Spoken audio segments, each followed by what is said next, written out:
We're going to go back a few years, but we won't go back too far yet. 1937, Amelia Earhart, she radioed KHAQQ calling Itasca. We must be on you but cannot see you.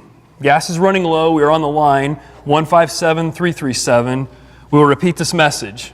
We will repeat this on 6210 kilocycles. Wait. Elvis Presley in 1977, concluding what would be his last press conference, said, "I hope I haven't bored you." Neither Amelia nor Elvis knew that they were speaking some of their last words. In 1791, Mozart suffered from swelling of his hands and feet, and then it progressed to some sudden stomach pains and intense vomiting. He remained completely conscious until 2 hours before his death, and his final words were, "The taste of death is upon my lips. I feel something that is not of this earth." Louis XIV in 1715, he said, "Why are you weeping? Did you imagine that I was immortal?"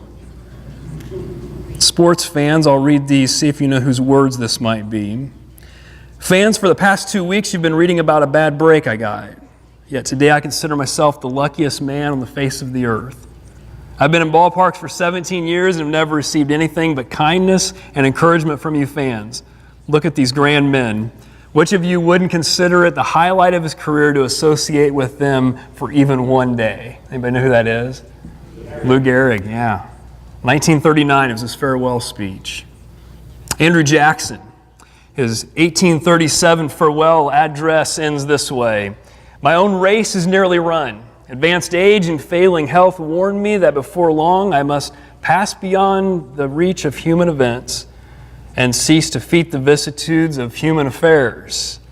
I thank God that my life has been spent in a land of liberty and that He has given me a heart to love my country with the affection of a son. And with gratitude for your constant and unwavering kindness, I bid you a last and affectionate farewell." Some of these people are saying, "Before I go," and words like these are what Moses also shares toward the end of his life. After 40 years of wandering in the desert, he got 40 years in the desert, the punishment by God on an unbelieving people was what that was. The Israelites reached the border of the promised land. On Jordan's stormy banks, you could say, they stood. Jericho, the first city where they will do battle, lies in front of them just across the Jordan. But between now and that battle at Jericho, they all listen. All of the people listen. They too hear some final words. Fortunately, we have these words recorded in the book of Deuteronomy. If you want to go to the book of Deuteronomy, we'll read some things from that. Over a period of as many as 40 days, but maybe as few as one, Moses shares these words. The book of Deuteronomy. Where does Jesus turn when he's tempted 3 times by the devil? Each time the book of Deuteronomy. 3 different places. 3 temptations, always goes to Deuteronomy. When asked the first and greatest commandment, Jesus goes to Deuteronomy chapter 6. We've sung it this morning. The Shema, or the word meaning hear. There it says, "Hear, O Israel, the Lord our God, the Lord is one." And it continues. In Deuteronomy chapter 6, that was verse 4. Here verse 5 and following. "Love the Lord your God with all your heart, and with all of your soul, and with all of your strength. These commandments that I give you today are to be on your hearts. Impress them on your children. Talk about them when you sit at home and when you walk along the road and when you lie down and when you get up. Tie them as symbols on your hands and bind them on your foreheads. Write them on the door frames of your houses and on your gates." God everywhere, all the time. Worship's not here and here, between this and this. It's a life. Also in Deuteronomy, Moses recounts their history from shortly after the Exodus to this point in time. All those events that had gone on. He tells of the people, and he tells of the places and those journeys. But most importantly, he tells of God. Always talking about God, always listening to God. And he tells about God's law, what God had to say, God's words. When your end is near, you talk about what is important. Think about your own life and those people that as the end came near, as death got close, as the end of, maybe it's even a vacation, the end of a certain period of time, things start coming to a close. We start talking about important memories. Those things that we remember, we're playing it back. Those important instructions, those things that need to be said one more time, or maybe for the first time. Word given, this is what needs to happen next, what happens now. It's also a time for those important prayers. Speaking to God maybe for the last time for these people in this situation. In Deuteronomy, Moses reminds the people of Israel, he reminds them of God's promises. He tells them this is what God has said. This is what God has said and this is what God has done. He brings those two things together. He lets them know where they're at and where they're headed. He reminds them about the danger of forgetting, about not remembering what God said. He reminds them about the times that they chose wrong. The golden calf incident. He didn't have to say too much about it. The community knew about that. That was a part of their history. Moses reminds the people of the problems of following the wrong gods. There's so many other things you'll hear and you'll see and you've already experienced already. These are the problems with doing that. Moses reminds the people to celebrate, to find freedom. They are no longer slaves in Egypt. They are God's people on the way to a place that He's promised them. Celebrate, find freedom. And ultimately, it reminds the people of Israel to do what's right. Moses' last words, which fill up the book of Deuteronomy. This Moses who was put in a basket as a baby, of which, of course, he doesn't remember, but you can be sure he remembers growing up in Pharaoh's household. So much different than what his family members and the rest of his generation, what they were growing up as slaves. This Moses who was spoken to by God as God spoke from this bush that's on fire but doesn't burn. It's this Moses. This Moses who saw all of the plagues. As you stop and think about all those and the frogs and the hail, and this Moses who at his command these things would happen, and he witnessed all of these. And a Pharaoh who was vacillating between I'll do it, I won't do it, I will, I won't. It's this Moses. And then this Moses who had led the people across the sea. This, what would have been an impossible barrier, is now parted and there's dry ground and they go across and Moses is in the front leading the way. It's this Moses. This Moses chosen by and used by God is also going to die very soon.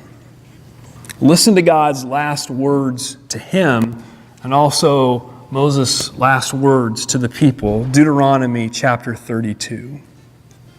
Deuteronomy 32, verse 45.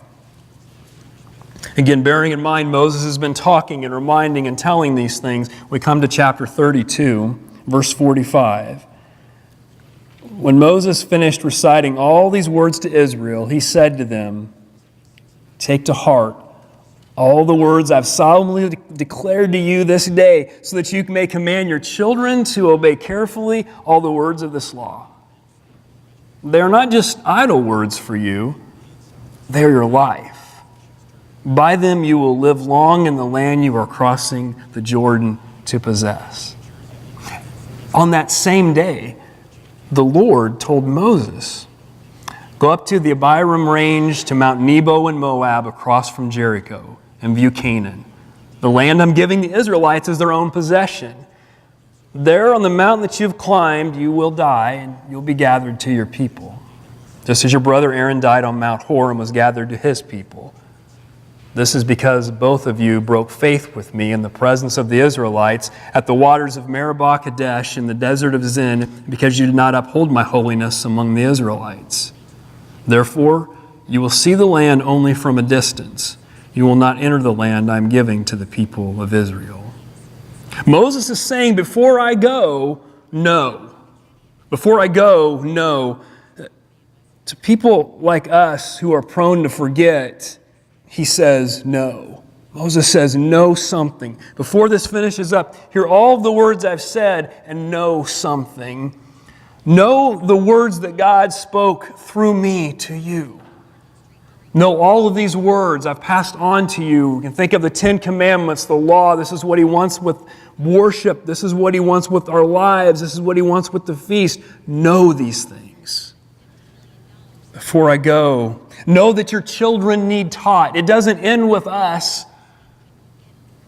As a man who knows his life is almost done, he says, know that the children need taught. The next generation needs taught.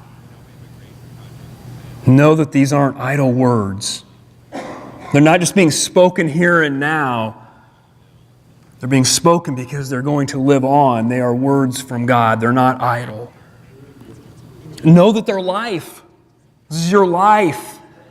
Again, the people are hearing this in a desert area and what they've come through and what they've seen because they've followed God to this point. These words are life. He says, know that they are life. This is how we've gotten to this point. Before I go, know. Know that these words of God are your future. This is who you are. Right now, you don't have a land. You're hanging together. We've gone through this. We've messed up. Moses says, I've messed up. God's reminded him of that. These words are our future. Only because of this do we know where we're going. Before I go, know. Because of Moses' own disobedience, he's reminded that God is a God of his word. Moses struck the rock one time when he was not told to do that. And now his journey goes no further. Moses is saying, before I go, know. Know who led you out of Egypt. It's easy to think you got here by yourself. Our faith brought us to this point, and it did. But know that it's God who got you here. It's God who ushered in the plagues. It's God who ultimately broke Pharaoh's heart. Before I go, know. Know who is leading you now. Know who is leading Moses. Know who will still be leading after Moses is gone. Know who it is that made a covenant with you. Who it is that spoke to you and said, if you do this, I will do this. Know that. Don't forget that. Know these words that you've heard. Know that you've heard my voice, says Moses, but know these words are from God. In fact, know that God. Before I go, know. Moses is saying, before I go, know these things. It's what I've been saying, and as I finish things up, know these things. There's some similarities between you and me and the people listening on that day. We, like the Israelites, we stand on a shore. Ours is in a different place. We know about this land that we've been promised, a land that we can't quite see yet, enough that we know what it looks like, and in some ways we can see it just over the horizon. We've heard about this place that God is getting ready for us. It's been promised. The stories have been told, and here we are, we're on the brink of it. We're closer now to that land than we've ever been before. While the war is already won, there are still battles to be fought. We know God is the victor. We know that Satan will not have complete control, but there are still battles between now and that time when we can see all of this come to completion. So we fight. We fight, as Israel would continue to do as they came across into Jericho and beyond. We continue to fight. Battles within our families that go on, battles within the workplace, skirmishes at school, encounters at church, conflicts within ourselves. We're very much like these people. So Moses' last words still speak to us. Here's some more of Moses' words in chapter 30 of Deuteronomy. Hear what he says, again being mindful. He knows his days are coming to an end, as do the people. Deuteronomy 30 and verse 15. He says, "See, I set before you today life and prosperity, death and destruction." The choices that are always before us. "For I command you today to love the Lord your God, to walk in obedience to Him, and to keep His commands, decrees, and laws. Then you will live and increase, and the Lord your God will bless you in the land you are entering to possess. But if your heart turns away and you're not obedient, and if you are drawn away to bow down to other gods and worship them, I declare to you this day that you will certainly be destroyed. You will not live long in the land you are crossing the Jordan to enter and possess." Moses, the servant of God, is saying, before I go, know this. The choice is in front of you. Know this God. Know His words. Moses' God is the God that we know. It's the same God. He hasn't changed. Time has moved on. This God has not changed. This God that Israel followed and listened to and pledged allegiance to is the same God that you and I can follow. But even more important than Moses' words are the words of another. From the front of your Bibles, go closer to the end and go to the book of Hebrews. We're moving forward about 1,500 years as you make the page turns or tap your way to Hebrews. Who wrote or spoke these words, we're not certain.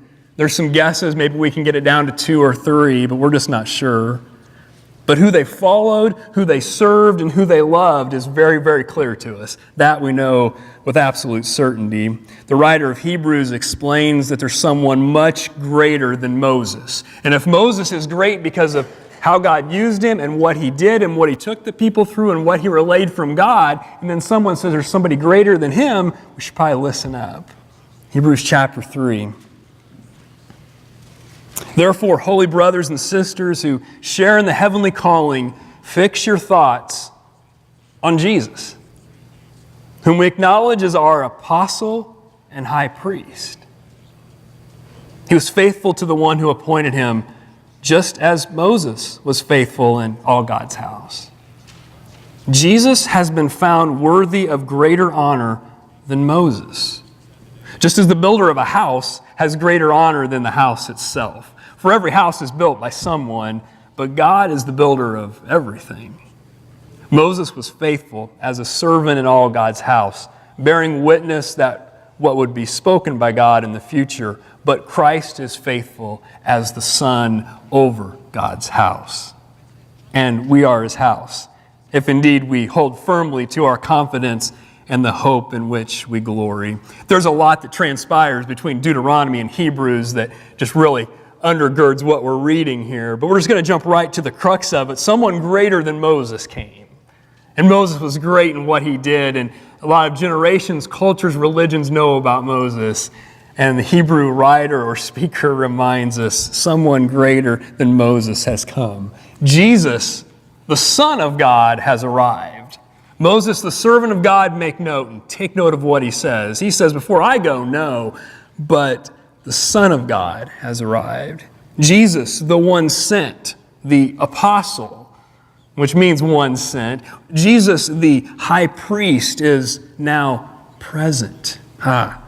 This Jesus, he also spoke some last words. And if Moses' words are important, and Moses is a servant of God, how much more so the words of Jesus, the Son of God.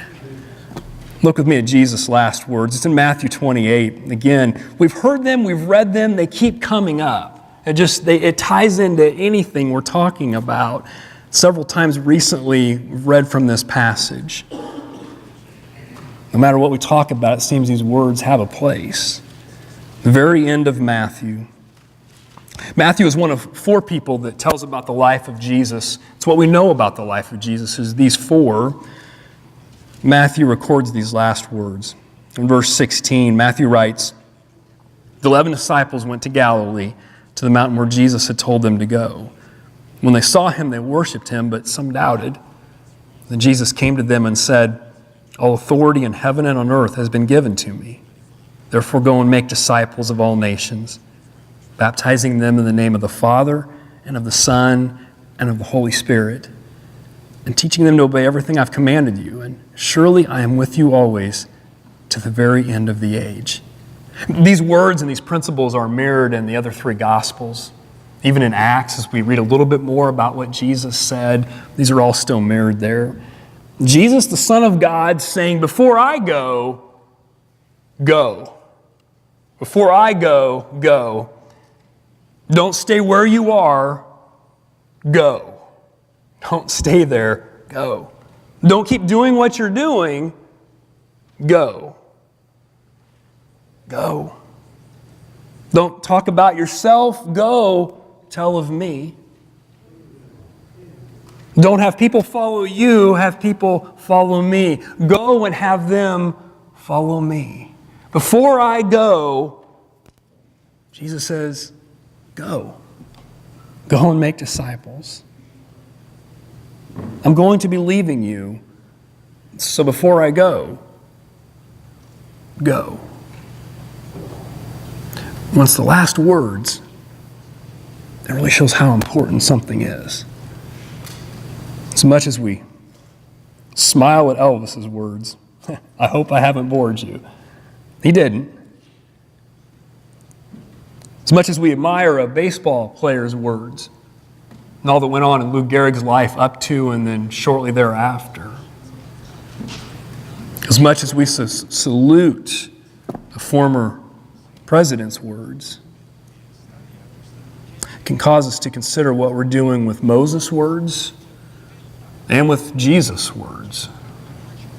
From Moses, before I go, no. Don't forget the past. Don't forget what has happened up to right now. Don't be afraid to look back, learn from it, but know that we're going forward. Before I go, no. And from Jesus, before I go, go. Don't stay where you are. Go out in Jesus' name. Don't dismiss the words of Moses as things from an old guy in an old book. They're more than that. Jesus himself counted on the truth in Moses' words. Jesus himself talked about the words of Moses. We can't dismiss those words. Maybe an old guy, maybe an old book, but there's truth in there from an everlasting God. And don't dismiss the words of Jesus that you are to be making disciples. Not just Christians, but disciples. We have a country full of Christians, but I wonder how many disciples Jesus has. Disciples.